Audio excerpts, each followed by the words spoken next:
Welcome to the Thriving Farmer Podcast. I'm your host, Michael Kilpatrick. Our mission is to inspire, educate, and celebrate sustainable farming. We believe that you can build a profitable, sustainable farm that gives you true farm freedom. Join us as we talk to farmers, innovators, educators, and entrepreneurs to glean their top takeaways in business and life. Hey there, Michael here. This is a special edition or special series for the Thriving Farmer Podcast that talks all about the amazing benefits and the amazing opportunity with growing elderberries. So this is an audio version. Now, we do have a video version of this series as well. It's a 4-part video series. So I highly encourage you to head on over to elderberryworkshop.com and you will get all the details and the videos as well as some additional resources we have put together around growing elderberries. So I'll head on over to elderberryworkshop.com and get all the details about the workshop. All right, I am back with Taylor. Taylor, share with us a little bit about who you are, your farm, and how you got into elderberries. Yeah, my name's Taylor Clark. I live just outside Cincinnati in Morrow, Ohio. And, we have a 150-acre family farm. And right now, my parents live on it. And I've been 15 years in the landscape business. And we're eventually going to be moving out there. So in order to make this farm able to pay for itself one day, make it sustainable, it took a lot of, research and a lot of prayer to kind of understand what we wanted to grow out there. Yeah. And the layout, the topography of the farm's a little bit unique. We've got upper fields, we've got side fields, and then we got lower fields. But the one thing that makes this farm real unique is that it has an abundant water source at the top fields.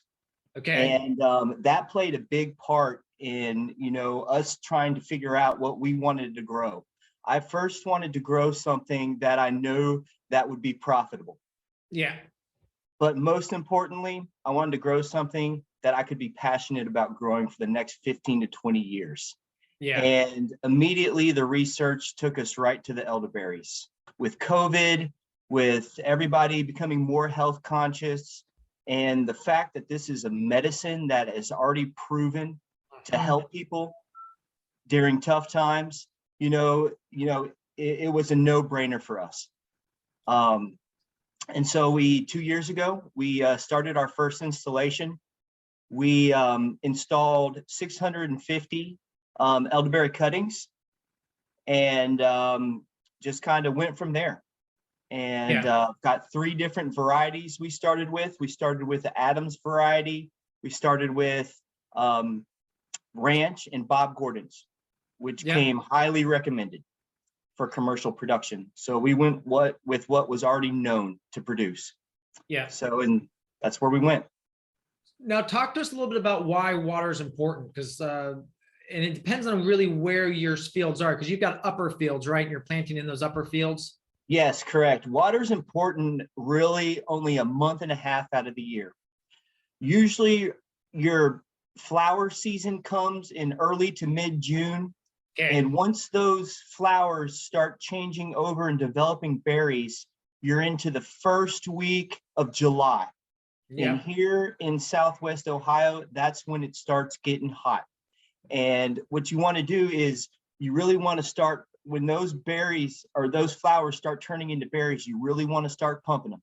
So typically we keep our irrigation off all the way until July, get everything cleaned out at the beginning of July. And we're running our irrigation, our drip line irrigation system out of a pond through double barrel sand filters. And we're irrigating typically 2 to 3 times a week for 4 hours per session. Yeah. So they say the rule of thumb is 4 inches a week. But we just let it roll and go with that.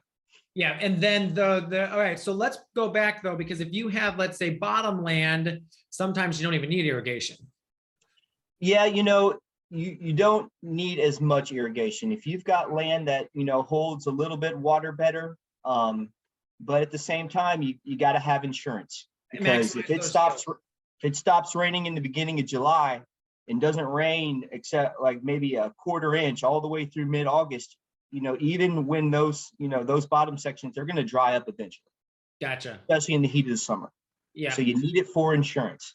So let's talk a couple minutes about the elderberry and why it makes a good fit. I mean, one of the cool things is it's a really shorter season. So 10 months or 9 months out of the year, there's not a lot going on. There's not. And one great thing about the elderberry plant is you can sell the whole plant. Mm-hmm. You can sell the stems and cuttings in the wintertime. The leaves itself have medicinal purposes that research and everything is still going into. You can sell the flowers, and you can also sell the berries in multiple forms. And that's the biggest thing that I like about the plant is you can sell this entire plant. Yeah. And it's a hardy grower. The American canadensis is something, it's hardy, it's easy to propagate. It's disease for the most part, disease and drought resistant until it gets really dry in the summertime. Yeah. And it's resilient. It's a wonderful plant. Yeah. So walk us through how you got established. You started with 650. What was your land prep like? Okay, so we installed all our berries in established pasture land. Okay. which had been taken for hay for who knows, decades and decades and potentially even century. Okay. So first thing we did is we ran a 3-bottom plow and established our rows. Our rows were 4 foot wide, and that 3-bottom plow actually cut a 4 foot wide exact row right down our lines. Once we did that, we took a 4-foot rototiller. Yep. And let the ground sit for a little bit, and then we started fluffing it up, started rototilling, and ran it through a couple times. And we plant our rows 16 foot apart on center. Okay. Because once those rows fill in thoroughly, you want to have plenty of room to get through those rows with a mower, with a bush hog. And you don't want to get whacked in the face, if you're trying to get between those rows when those things get big. So 16 foot on center with the rows. We plant our cuttings. We space 4 foot apart down the center of the row. And like I said, the width of the row is 4 foot. And we kind of try to keep everything clean. As we want to keep, when we do our installation of our rows, we're not trying to get dirt off to the side, left and right. We just want to keep it nice and straight. Nice and compact, and that's how we did our rows. After that, we did our soil amendments. We made a couple adjustments in there with nitrogen, phosphorus, got our soil amendments made, tilled them in for the last time, and then we basically got a heavy-duty, non-woven landscape fabric, 4 foot wide rows, or rolls. And we took that right down our tilled area, our tiered rows, and stapled it in with sod staples on each side. Yep. And once that was done, we got little drywall breakaway blades or little X-Acto knives. Yep. And in every 4 foot, right down the center of that fabric, we cut little X's, little 6 to 8 inch X's. Okay. And then that's when you're ready to go ahead and stick your cuttings in. Yeah. And so once our fabric was down, stapled in, our little holes were cut, we took those cuttings, we did ours early to mid-April. And you really want to stick those cuttings when you think that we're out of the clear for any type of hard freezes. Yeah. And even if we do get a late, hard freeze, like I said, this plant is resilient, and so are the cuttings. So they can take a hard freeze and bounce back. That's usually not an issue. And we just walked down our rows, and out of our 5-gallon bucket, stuck those cuttings right in those X's and left them. Yeah. Now, the other thing is you do not need a rooting compound. Those things, once they put in that soil, they'll take right off. They'll take right off. Yeah. Yes. We didn't use any type of root growth enhancer or anything like that. We just made sure that our soil was nice and fluffy to where when those roots do begin to reach out of that cutting, that there is nothing hard, nothing in their way, and they can just push out and go. And that's pretty essential. Now So let's say we've got someone who maybe they're just learning about this now and they're like, oh my gosh, I want to put elderberries in, but my ground's not prepped. They can put those in pots and they can, start them in pots, correct? And then transplant them a little bit later in the season as long as they have good irrigation. yes, that's correct. And a lot of people I would think have different opinions on starting them in pots. Yeah. One thing that is known, if you go to any local nurseries or any garden centers, you're not going to find very much American canadensis plants. You're going to find a lot of Nigra, more ornamental in there. But we have found that once they establish their roots in the containers that you put them in, they're hard to maintain because you have got to keep water on those things because they do suck up water. And they grow really fast. Yeah. And so you can you probably gain 6 weeks, until you get your sound, but you want to then get them right in. And I would recommend a half gallon to a gallon pot. Yes. And what you want to do is you want to check the root establishment in those pots. You don't want that root to really overfill that pot. You want to get it right to when those roots really reach out and start reaching the tips of the soil inside the pots. And then that's when you want to transfer those. So yeah, it's a good thing. Now, one other point too, because there's not a lot of these at nurseries, if you're a farm that has, let's say, like bedding plant sales, or you have a customer base who may be interested, you can pot these up and sell the entire pots to people as well as sell them sticks as well. But that is something that we did and actually had pretty good success with that, selling people the pots, $19.95, pretty easily to get, especially on that retail scale for 1 or 2 of them. That's exactly right. Another way to market, you could sell the cuttings. You can pot these things and sell them in pots later on in the year. Yeah. So many ways that you can sell the elderberry. There, you can sell the whole plant in different methods. You can sell the berries fresh, sell the berries frozen. You can get dehydrated and sell the berries dehydrated. You can freeze dry the berries. Yeah. You can make and what's the biggest thing right now is the artisan syrup and product makers. Yeah. And now I also see some people doing U-pick. Yeah, U-pick is another thing that you can do. But how you management that, there's, it can, I could foresee that being somewhat of a challenge on whether you want to use, Me too, buy your own destemmer and have people destem themselves. And, one thing when you're in the field with harvesting elderberries is you really want to wait till those berries get fully ripened.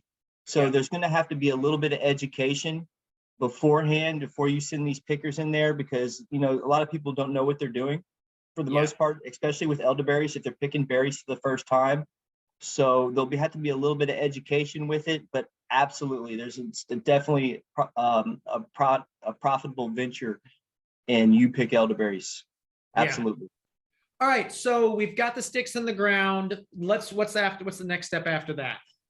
Is keep them weed free. In the first 2 years, it's very important that you have these little holes where these cuttings are grown out. You have to keep the weeds from growing out around and competing with those roots. Yeah.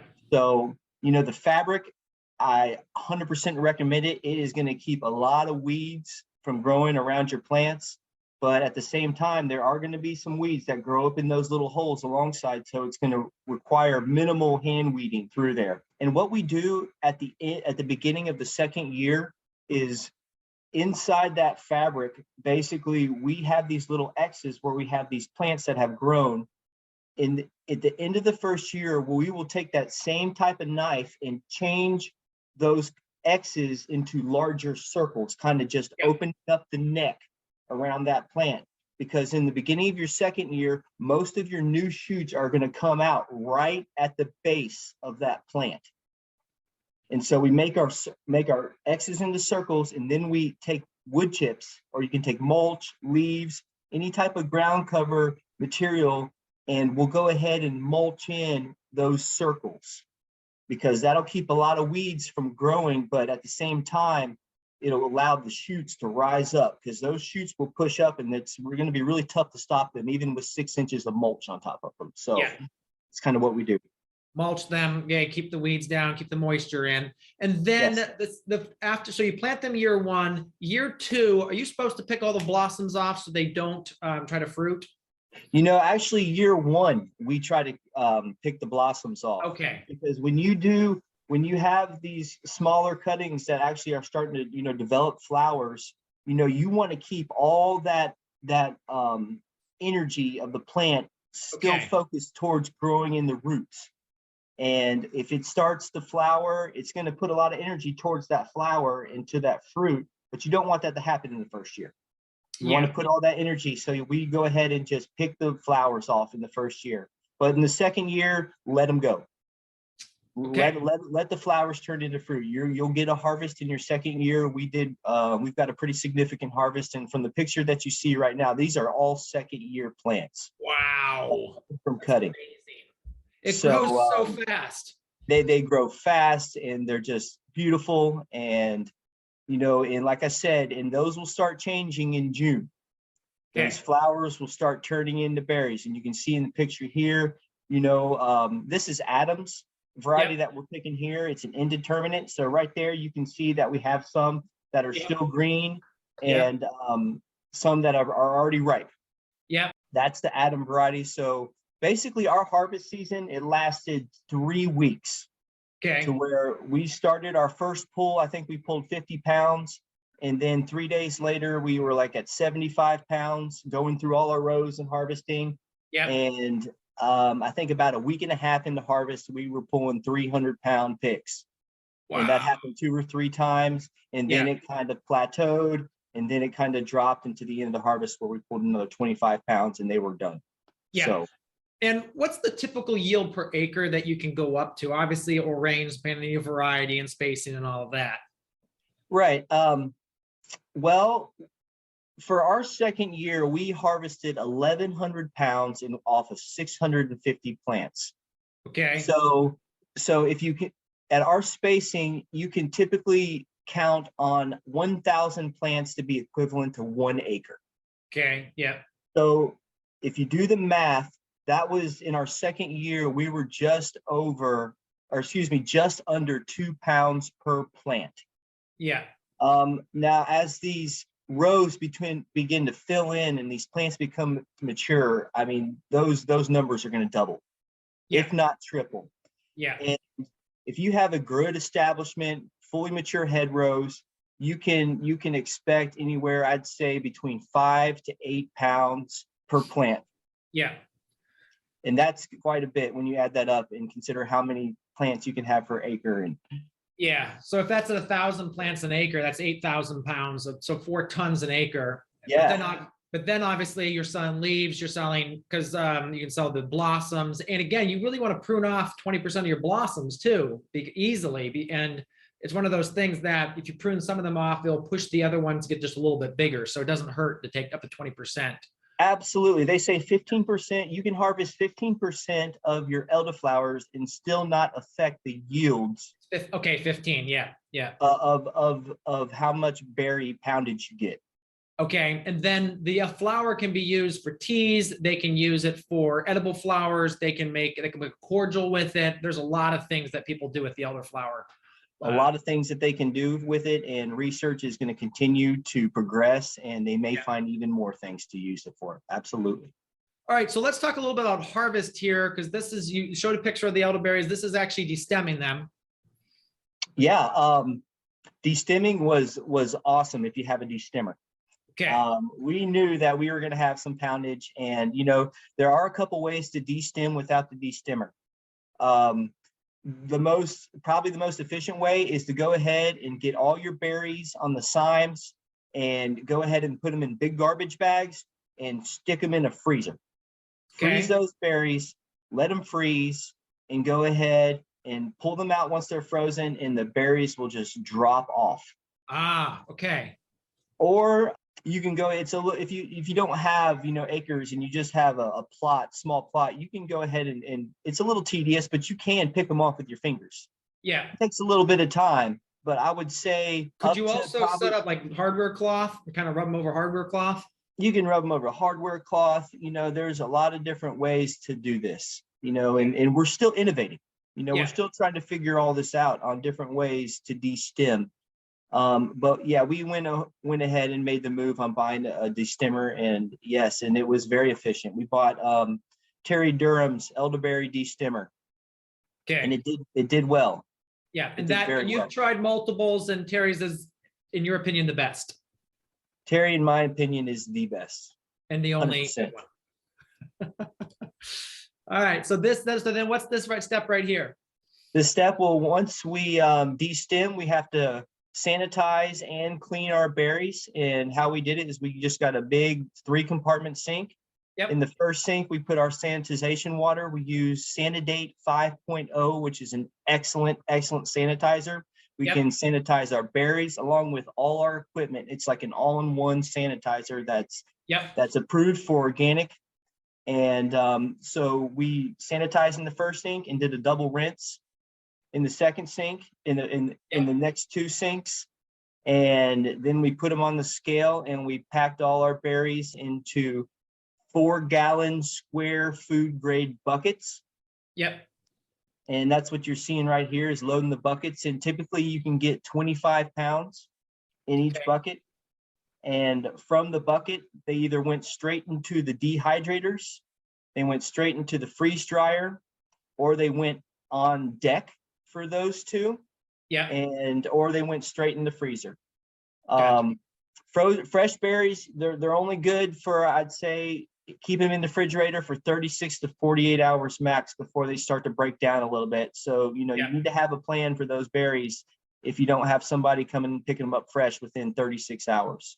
Yeah. So, you want to start doing something with them right away. So obviously the ideal is kick them into a freezer, or just make straight your elderberry syrup right there, because a good elderberry syrup will have a year shelf life. And so obviously, again, make all your elderberry syrup right then. Then obviously by the next year, you're going to do your next harvest. So exactly right. That's what I would see. There needs to be some more work for fresh elderberry syrup recipes. I think that's one of the things right now we need to work on. It's delicious. That's, how my family consumes our elderberries is we basically press it straight out the berry into a juice, into an extract. Yeah. And then from that, you can mix your honey, you can do your ingredients, your recipes, and it's delicious. Yeah. And it still has 100% of the nutrients when you're making your syrup from fresh or frozen. Yeah. Dehydration process automatically zaps 30% of the nutrients. Yeah. Out of the berry. Freeze drying, it's a great way to do it because it only takes out 3%. So you still have about 95 to 90% of the original nutrients in the freeze-dried berries as well. So that's a good thing to understand when you are making your syrup, that you want to provide your customers with the most, power in your product. Exactly. And yeah, that's it. Yeah. All right. So I'm thinking through here. I'm just trying to see if there's any other questions that I missed. We talked the weeds, we talked spacing, we talked soil prep, the varieties a bit, watering, the fertility, the harvest. One thing I want to mention that's another great thing about the elderberry establishment is that, this installation for us has come in phases. You don't have to figure everything out in the first year. You just, you need to understand on how to install them in the first year and how to maintain them through the first year. In the second year, you have to understand, on how to continue that maintenance. Yes. And then you can figure a little bit more about harvesting. That's one thing you got to consider for your second year. You're not going to have to figure out harvesting in your first year. Yes. And then maybe in your second and even your third year, you can start thinking about how you're going to make a product with these, because you're going to finally have berries. So you have typically a 1 to 3 year span to figure all this out. Yeah. And saves a lot of time, Well, yeah. And two, so you don't have to invest in a lot of expensive, like the destemmer in that first year. You can spend the money on your cuttings. And then the next year, because you're pruning those, you're going to have some cuttings to sell, which can very easily pay for your destemmer. That's exactly right. You can start hitting them cash flows, after the first year and start generating some revenues. And because the demand for cutting is huge. Oh yeah. Yes, and the demand for berries are huge too. We didn't expect to sell it so fast. Yeah. I had two farmers markets all lined up because I expected we were going to have berries in the Yeah. fall. But once we opened our Facebook page, opened our website, let everybody knew we had cut berries available, they went around 4 days, they were gone. Yeah. The way we sold our berries is there was a syrup maker, an artisan syrup maker up in Illinois, caught wind that we had certified organic frozen berries available. Yeah. And when she found that out, she was actually looking for 2,000 pounds. But when she found out that we had 500 pounds available, she was on her way down here to get those, to start getting them, because they become scarce later on in the year. Yeah. Then we sold to some other artisan syrup makers who are starting specialty lines in their product. And, we sold some dehydrated berries to them. And then we got into an international food market here in Cincinnati, to where we broke down our dehydrated berries into 4-ounce packages, small. Yep. I mean, we went small because they told us that a consumer it's a lot easier choice to make a decision on something that costs $10.99 and less, as opposed to going ahead and investing $36 in a pound. So we broke those down in small portions, and they sold out by the end of the year there too. Wow. One thing I want to mention is, us elderberry growers, we really have to give a lot of credit to all the artisan syrup makers out there that have, whether they're making their products from European berries, whether they're using American berries, it doesn't matter. They have been the ones that have really educated the population on the medicinal values of these berries. And at the same time, they've created delicious ways to consume. And so, I don't expect these artisan syrup makers to immediately change, to American berries, because, they've been profitable on European berries, and that's fine.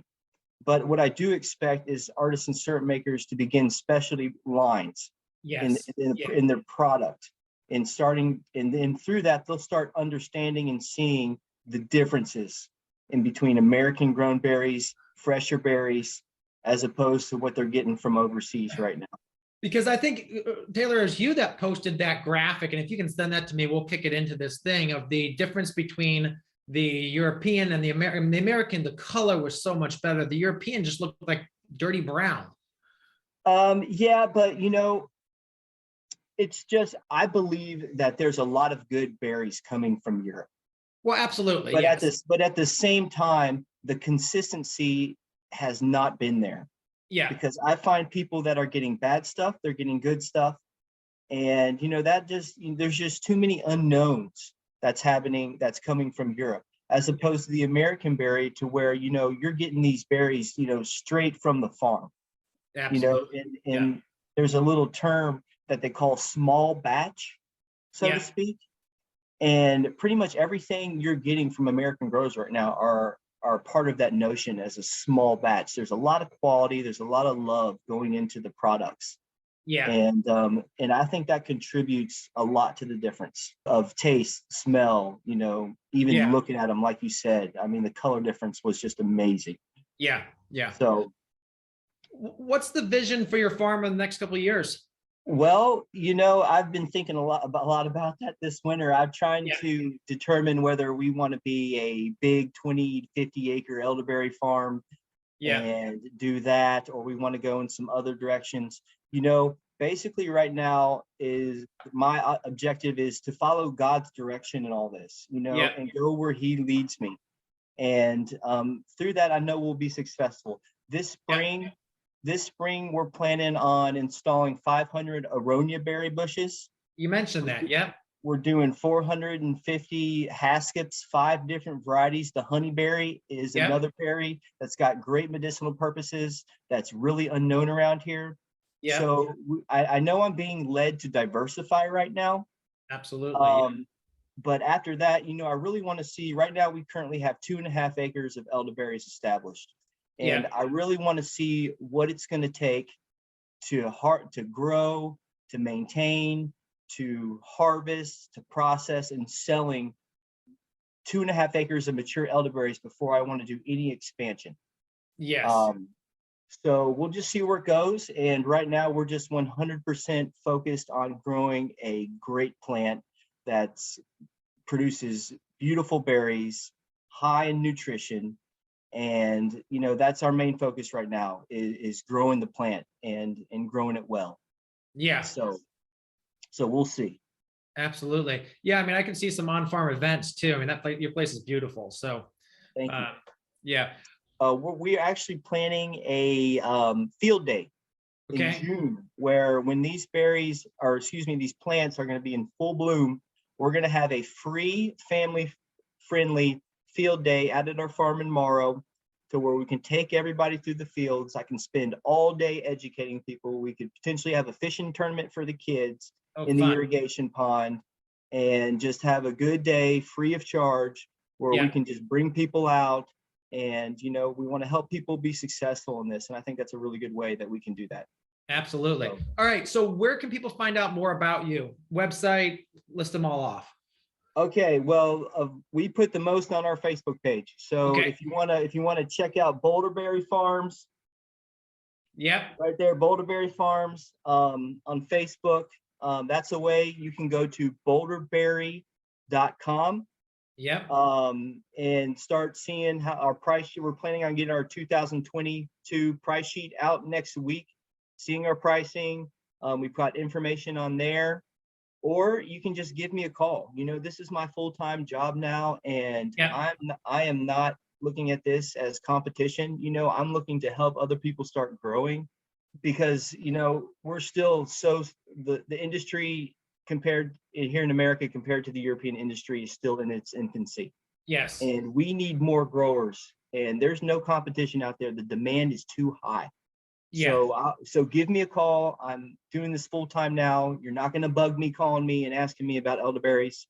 And you can find my number through our Facebook page and likely our website. So check that out. Cool. So Boulder Berry, both on Facebook and just web search, and it will come all up. Cool. Yes, sir. Perfect. Well, thank you, Taylor, so much for your time today. Really appreciate it. Again, you've been a great friend, and you've been out to my farm and helped me with our elderberries. So I really appreciate that as well. But you're the master, and I wish mine looked like yours. They will. I'll be sure to it. All right. Thanks so much, Taylor. Appreciate it. See ya. So that's a wrap, folks. And if you want to hear more about elderberries and get the video version of this presentation, head on over to elderberryworkshop.com, where you can sign up to get all 4 sessions in a video format, as well as additional resources on all things elderberry. So we have places to buy elderberries, places to get courses, more info to learn about the different speakers and all of that in this series. So head on over to elderberryworkshop.com. So there you have it, another episode in the books. So I'd love if you would hop on over to iTunes and leave us a rating and a review. Those mean everything to us. We love to hear what you're thinking. If you have a podcast guest that you can recommend, please pop on over to the Thriving Farmer Podcast website and leave us a review. That's thrivingfarmerpodcast.com.